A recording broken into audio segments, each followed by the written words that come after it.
Abacuque, capítulo de número 3, versículo de número 2.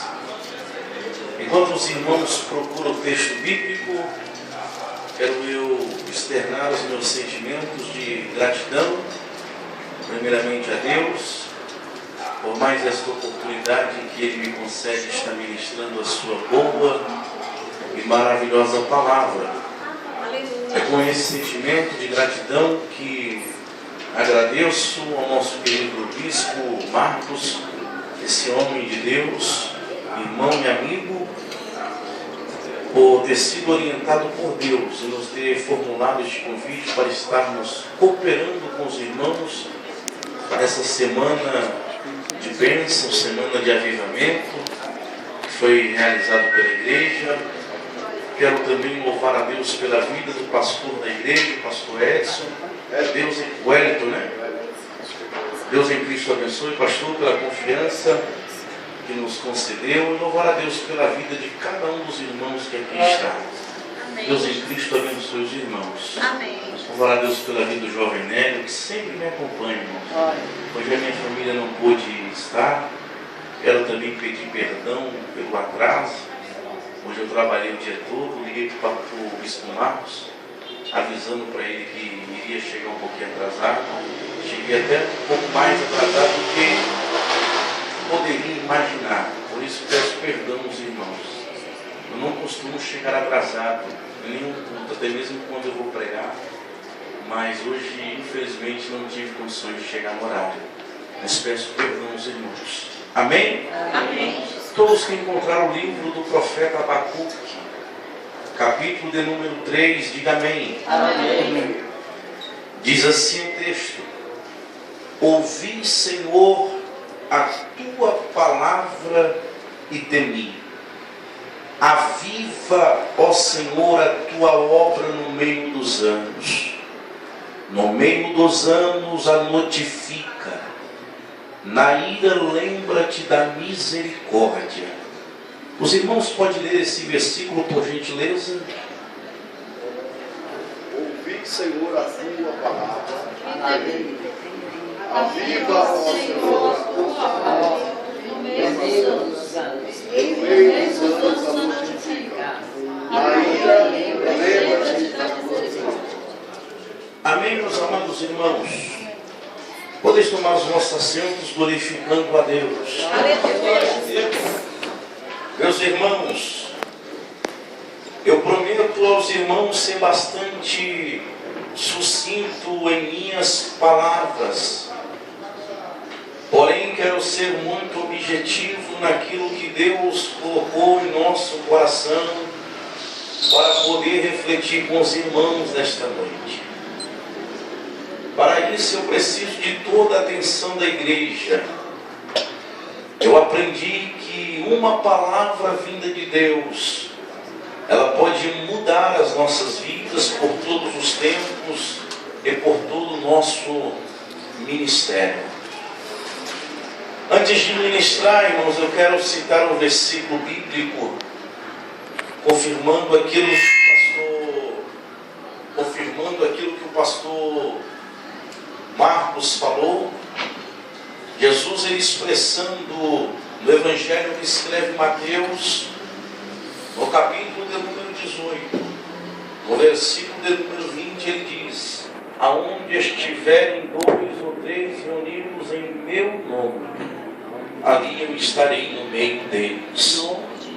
Eu fico feliz de ouvir esta palavra, porque Jesus, ele não falou aonde estiverem 2 ou 3 em uma igreja, aonde estiverem 2 ou 3 em um templo.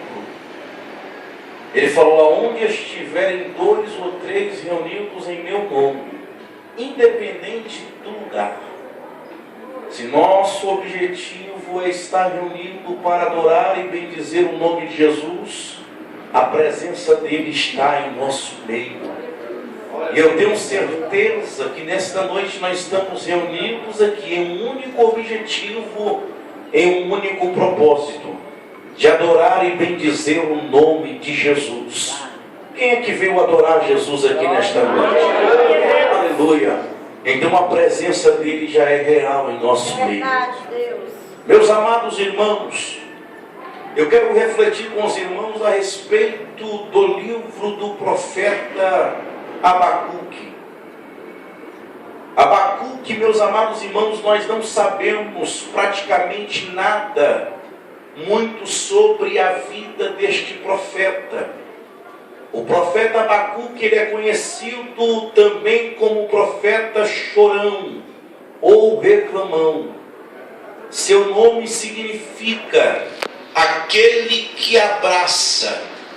Abacuque, ele foi contemporâneo de Jeremias, de Ezequiel e Daniel. O profeta Abacuque, ele viveu aproximadamente 600 anos antes de Cristo. O livro do profeta está incluso na subdivisão da Bíblia chamada de profetas menores, sendo um livro de apenas 3 capítulos. A divisão do livro de Abacuque decorre naturalmente nos 3 capítulos, 1º, 2º e 3º. O primeiro capítulo nos mostra que o profeta Abacuque, diferentemente de todos os outros escritores e autores da Bíblia Sagrada, começa o seu livro. Se nós abrirmos as nossas Bíblias e observarmos outros livros da Bíblia, nós iremos encontrar os autores glorificando, exaltando e bendizendo a Deus, alegrando-se em escrever alguma coisa a Deus. O profeta Abacuque, ele começa o seu livro diferentemente de outros autores da Bíblia. O profeta Abacuque, ele começa o seu livro gritando literalmente com Deus. Se nós observarmos no capítulo 1, no versículo de número 2, na sua Bíblia vai estar escrito assim: até quando, Senhor, clamarei eu, e tu não me escutarás? Gritar-te-ei violência, e não salvarás. O profeta Abacuque, para alguns pregadores, ou algumas pessoas, parece que ele está encostando Deus sobre a parede, porque ele grita com Deus, ele grita literalmente com Deus. Mas como o pastor Josué Brandão, ele diz que Deus, ele não é uma aranha para que seja posto no canto de uma parede. Homem nenhum tem condições de colocar Deus sobre a parede. Mas o profeta Abacuque, ele está perplexo. Ele grita com Deus, pedindo uma resposta a Deus. Abacuque, meus amados irmãos, começa a observar a iniquidade e o pecado do povo de Israel. E ele fica inconformado. Abacuque sentia-se perplexo por causa da iniquidade, por causa das contendas do povo de Israel. E segundo o profeta Abacuque, isso estava oculto diante de Deus.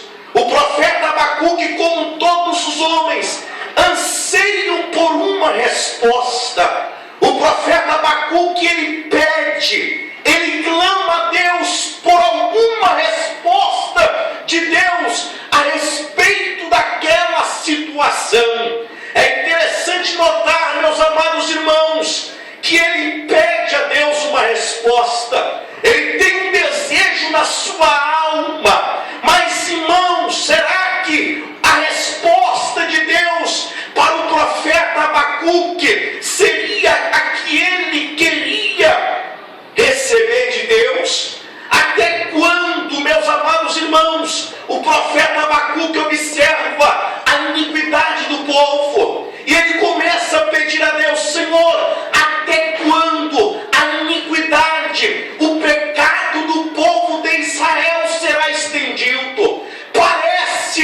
Senhor não está vendo o pecado deste povo. Parece que o Senhor não está vendo a iniquidade deste povo. É interessante notarmos, será que para Abacuque a resposta de Deus seria agradável? Será que em meio às nossas orações, que pedimos a Deus e clamamos a Deus, será que a resposta de Deus ela é suável ao nosso coração? Será que a resposta de Deus ela é agradável aos nossos corações? Porque quando nós olhamos a obra do profeta Abacuque, nós iremos entender, nós iremos compreender que quando a resposta de Deus vem para o profeta Abacuque, ele fica ainda mais perplexo. Meus amados irmãos,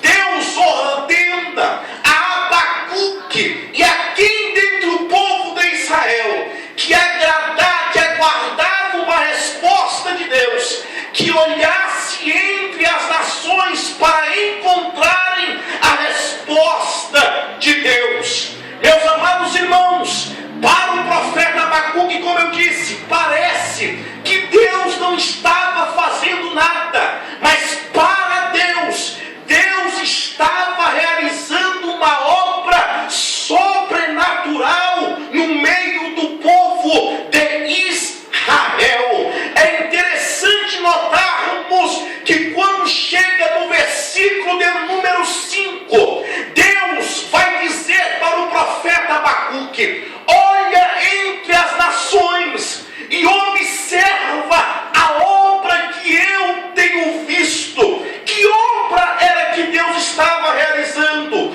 Qual seria a resposta de Deus para Abacuque? Deus, meus amados irmãos, estava suscitando os caldeus, que eram habitantes semitas de Babilônia, para poder ser usado, para poder castigar o povo de Israel. Deus diz para Abacuque: olhe para os caldeus, este povo será usado por mim para ensinar o povo de Israel a não pecar contra a minha pessoa.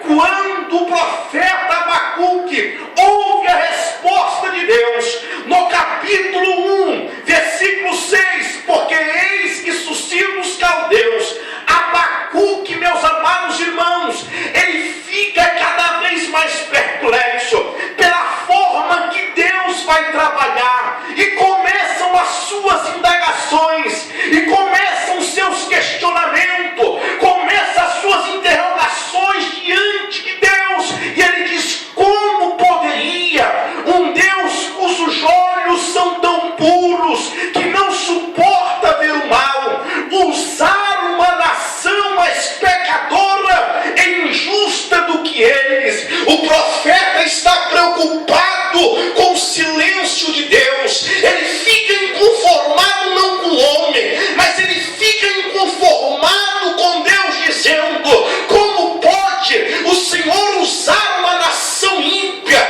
o Senhor usar uma nação pecadora mais do que nós para podermos ensinar? Mas mal poderia imaginar o profeta Abacuque que Deus estava realizando uma obra sobrenatural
quando chega no capítulo 2, vem a resposta de Deus. No capítulo 2, diferentemente de nós, que muitas das vezes nós chegamos na igreja, fazemos uma lista das mais 10 pedidos de oração, dizendo: Senhor, aqui estão os meus pedidos de oração, o Senhor precisa me abençoar nessa área, o Senhor precisa abrir tal porta, e nós entregamos para Deus e saímos, e não esperamos a resposta de Deus. Abacuque não, quando chega no capítulo 2, ele vai dizendo: subirei a torre de vigia, e lá ficarei em vigilância, até que Deus possa me responder. Ou seja, além do profeta Abacuque orar, ele vai esperar a resposta de Deus. Ei, irmão, ora a Deus, entrega a sua oração para Deus, mas espera o momento que Deus vai te responder. Não toma nenhuma decisão precipitada, porque a maioria dos homens, a maioria das mulheres que toma decisões precipitadas, o final é fracasso, o final é desastre. Mas quando tomamos as nossas decisões debaixo da vontade de Deus, pode ter certeza que o final é sucesso, o final é bênção de Deus para a vida daqueles que tomam a decisão na presença de Deus. Aleluia! Glória a Deus! Abacuque fica na posição de receber a resposta do seu clamor. No versículo 1 do capítulo 2, ele declara: ficarei no meu posto, e sobre a fortaleza me apresentarei, e vigiarei para ver o que fala comigo, e o que eu responderei, quando eu for arguido. Meus irmãos, é neste contexto de desolação e desesperadora que surge a resposta de Deus, que é uma das expressões mais lindas da Bíblia. No versículo 4 do capítulo 2 do profeta Abacuque, vai vir a resposta de Deus para aquele homem, dizendo: eis que a sua alma se incha, e não é reta nele, mas o justo pela sua fé viverá. A expressão aqui foi usada por Martinho Lutero nas suas 95 teses, que é mencionado 3 vezes no Novo Testamento. Romanos capítulo 1, versículo 17, porque nele descobre a justiça de Deus, de fé em fé, como está escrito: mas o justo da minha fé viverá. Gálatas capítulo 3, versículo 11, porque o justo viverá da fé. Hebreus capítulo 10, versículo 38 diz: mas o justo viverá da fé. Qual é essa importância dessa palavra para o profeta Abacuque? Para os irmãos terem uma ideia, a palavra fé no original significa pitz, que quer dizer convicção, fundamentada no ouvir, mas no ouvir a palavra de Deus.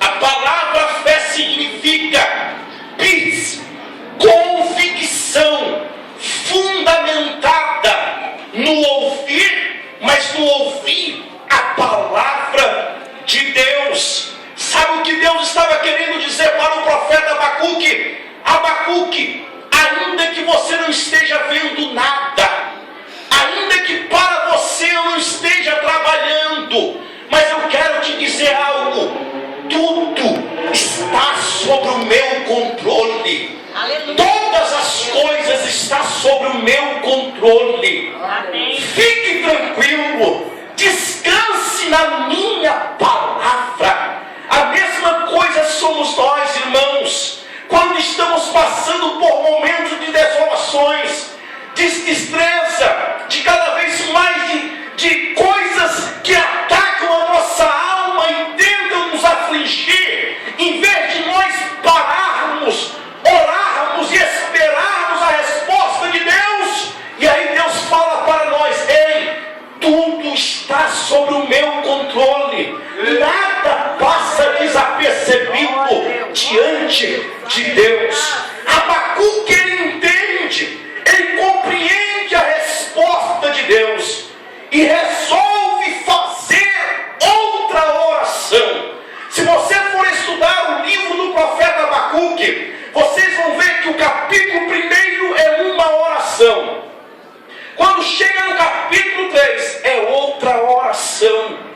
mas é uma oração com forma de canto.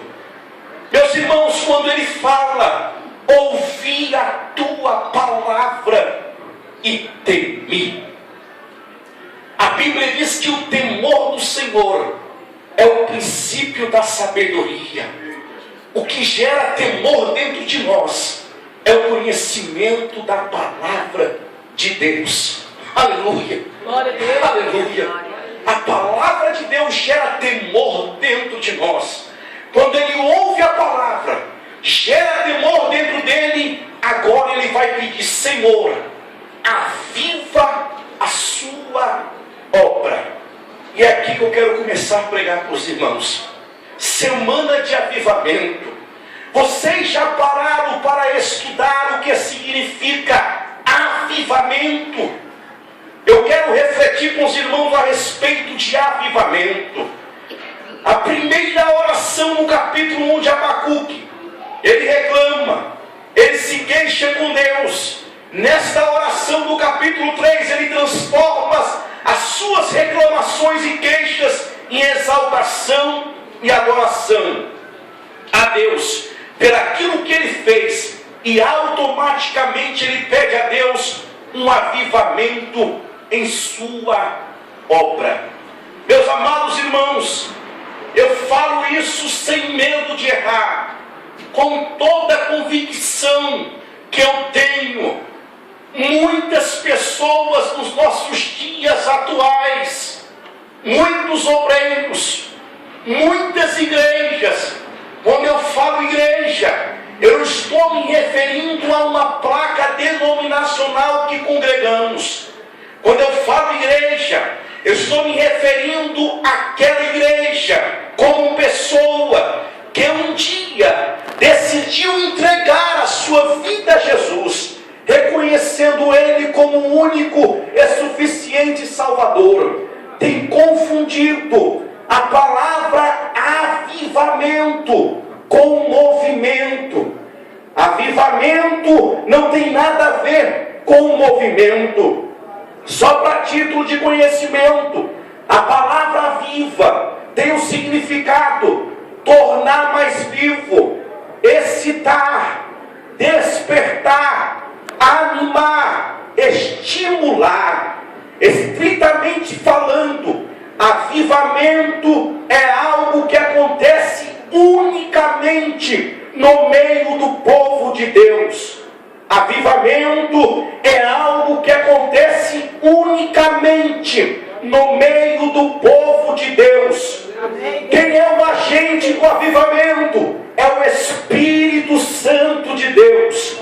O Espírito Santo, ele renova, ele reaviva e desperta a igreja que está sonolenta. Mais uma vez eu falo, igreja não é essa igreja de concreto. A igreja sou eu. A igreja é você que entregou a sua vida para Jesus. Aleluia. Você é a igreja de Cristo. O Espírito Santo, ele renova, ele reaviva e desperta a igreja que está sonolenta. É uma experiência na vida da igreja. Quando há esse impacto do Espírito Santo de Deus na obra de Deus, na vida da igreja, os resultados do avivamento, eles são imediatamente sentidos no povo de Deus. Você quer ver se você está sendo uma igreja avivada? A primeira característica de uma igreja avivada é o senso inequívoco da presença de Deus. Aleluia! A primeira característica de uma igreja avivada é o senso inequívoco da presença de Deus. O que é isso, irmão Anderson? A pessoa que é avivada, ela não precisa esperar a igreja encher para sentir a presença de Deus. A pessoa que é avivada, ela não precisa chegar no culto para dizer: eu senti a presença de Deus. Não. A pessoa que é avivada está cumprindo aquilo que está escrito na Bíblia. Quando eu li aqui no início, Mateus capítulo 18, versículo 20,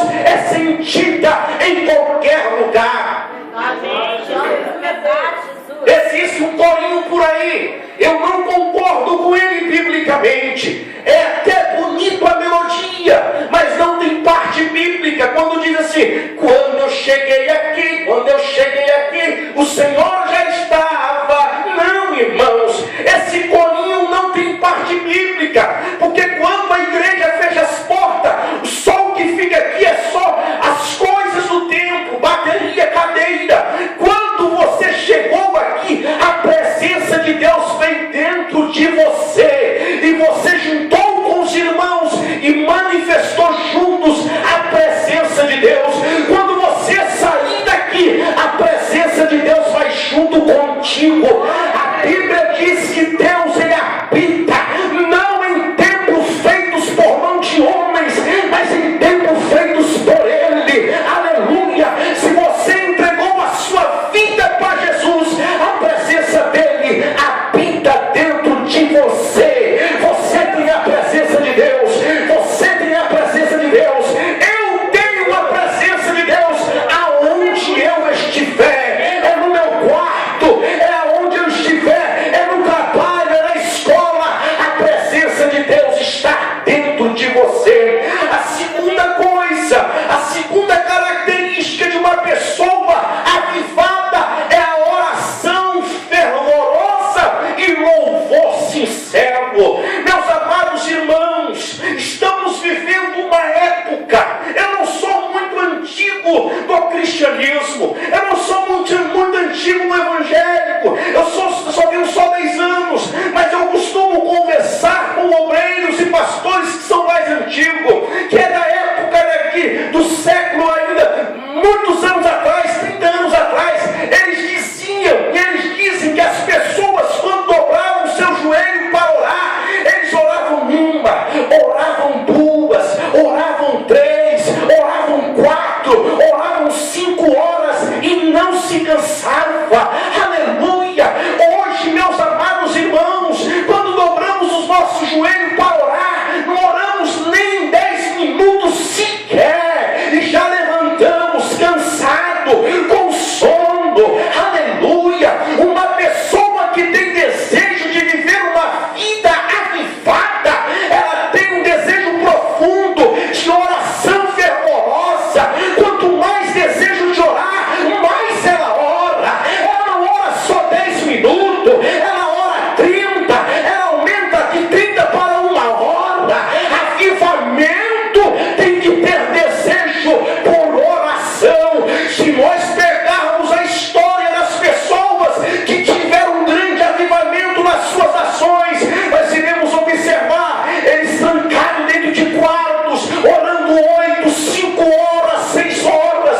Mas eu estava vindo no carro ali, meus amados irmãos, e pensando com Deus, e Deus falando no meu coração: hoje não oramos mais 30 minutos todos os dias, oramos sim, talvez um dia, talvez 2 dias, ou seja, somos pessoas inconstantes. Uma semana oramos, ou uma semana não oramos, porque o cansaço físico, o trabalho, a correria, estamos sendo vencidos pelo secularismo, estamos sendo vencidos, aleluia, pela correria do dia. Mas eu acredito, meus amados irmãos, antes de Jesus voltar, Ele vai derramar um avivamento sobre esta nação, e as pessoas que tiverem desejo, elas vão sentir desejo de orar e vai orar, vai sentir desejo de buscar a Deus e vai buscar a Deus, porque Deus requer um avivamento sobre o nosso país. Aleluia! Eu creio nesse verdadeiro avivamento. Deus vai levantar, irmãos, não tenho dúvida disso. Estava conversando com a minha esposa e com a minha filha semana atrás, estava falando para ela: é tempo de despertarmos, é tempo de orarmos mais, é tempo de buscarmos mais, porque Deus, Jesus está voltando, Ele está voltando, e Ele procura pessoas que têm desejo de viver o verdadeiro avivamento dele na sua obra. Glória a Deus, Jesus. Glória a Deus. A terceira coisa, convicção de pecado. Meus amados irmãos, convicção de pecado na vida das pessoas, desejo profundo de santidade de vida e aumento perceptivo no desejo da pregação do Evangelho. Em outras palavras, verdadeiro avivamento, ele vem sobre a igreja que está amortecida e tristemente doente. E a primeira a ser beneficiada pelo avivamento é a igreja. Falo para os irmãos sem medo de errar. Se queremos, se desejamos viver o verdadeiro avivamento da parte de Deus na vida da igreja e nas nossas vidas, a primeira coisa que precisamos ter: reconhecimento de pecado. Aleluia! Reconhecimento de pecado. Estamos vivendo em tempos onde o pecado, como o pastor estava falando, aonde o pecado não é tratado mais como pecado, e sim como uma coisa normal. O que era pecado no passado, hoje não é mais. E a única coisa que impede de nós vivermos um verdadeiro avivamento de Deus se chama pecado. O pecado impede. Aleluia. Amém. Falo sem medo de errar, irmãos. Sem medo de errar. Aleluia. Luta, dificuldade, circunstâncias difíceis não tira crente da presença de Deus. Não tira. Aleluia.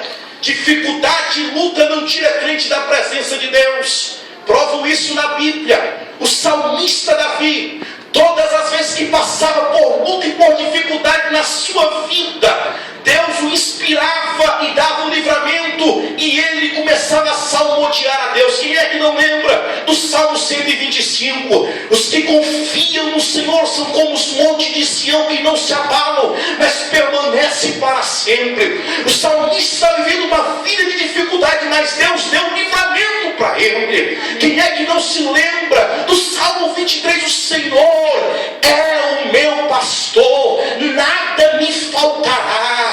Salmo de número 20, é o próprio salmista entoando a Deus, dizendo: uns confiam em carro, outros em cavalos, em carruagem, mas nós fazemos menção do nome de Jesus, do nome do Senhor dos Exércitos. O salmista Davi está provando para mim e para você que lutas e provas não tira cristão da presença de Deus.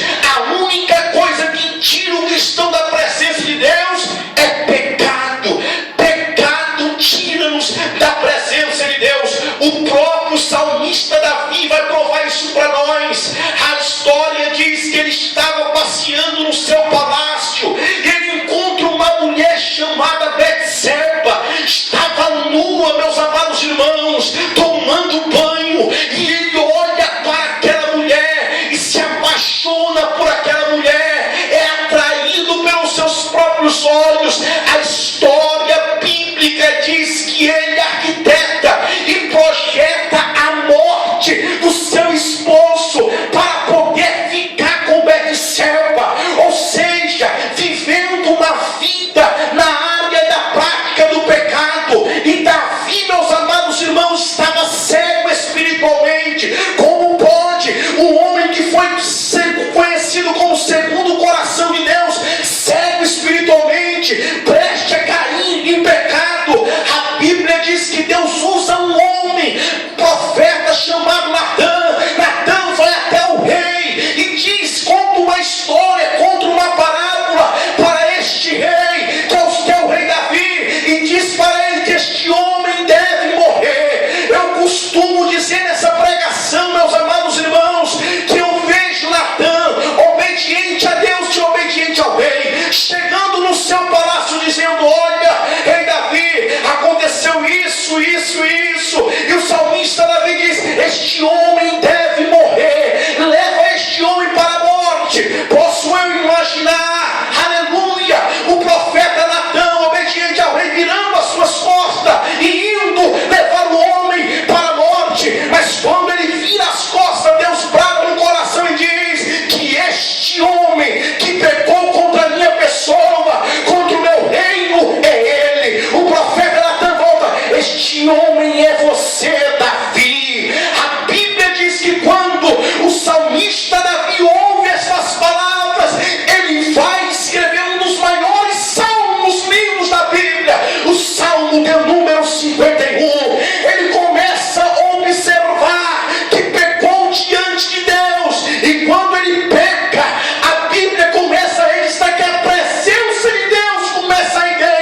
primeira característica, irmãos, se queremos viver uma vida de avivamento, é reconhecimento de pecado.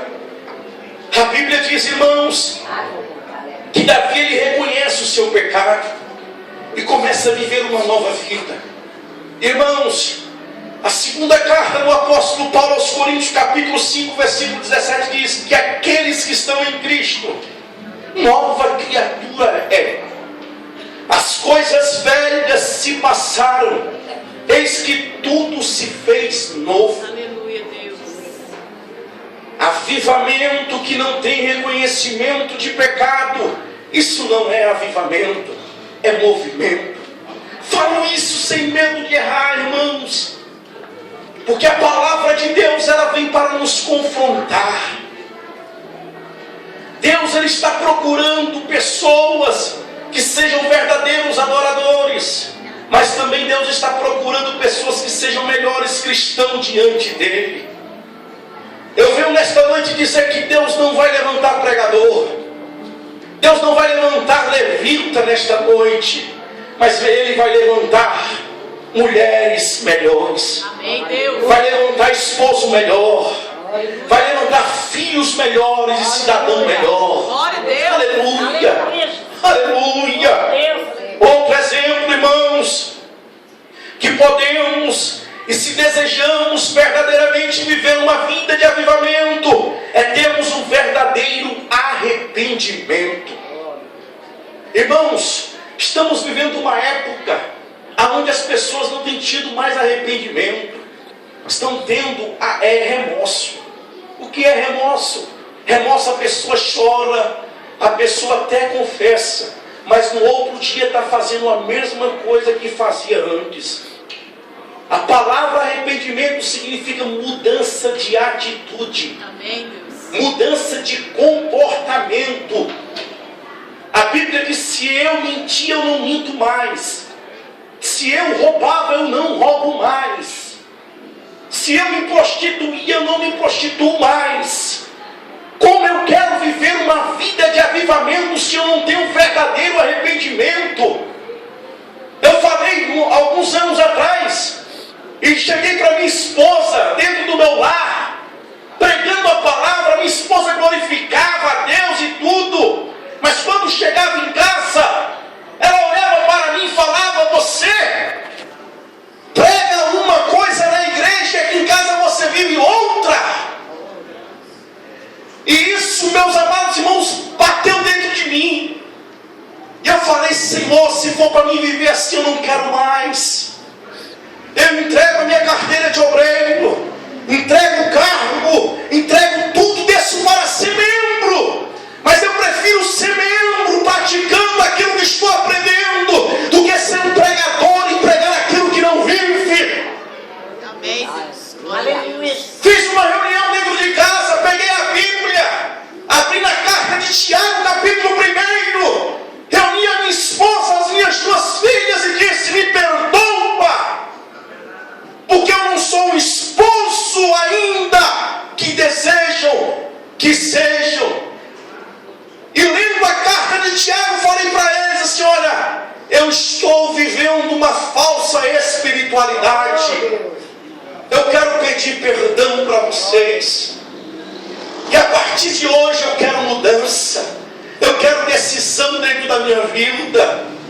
Irmãos, comecei a procurar isso dentro de mim. Porque queremos um verdadeiro avivamento, mas não queremos viver uma vida de arrependimento. Viva uma vida de arrependimento, para você ver se o verdadeiro avivamento não vai inundar a sua alma. Aleluia, Deus. E vai ter um mais desejo profundo para viver a vida de Deus nessa terra. Deus. O que Deus quer fazer de nós é uma mudança de caráter, é uma mudança de personalidade. Aleluia. Glória a Deus. Esse sim é o verdadeiro avivamento, como o pastor falou aqui, o pastor Marcos. Aleluia. Somos conhecidos, irmãos, muitas das vezes como pregadores que pregam muito, pessoas que cantam abençoados. Mas eu falei um dia na minha igreja, onde eu lidero o jovem, eu falei assim: não mida pregador e nem cantor por aquilo que pregam e cantam, mas midam por aquilo que eles vivem.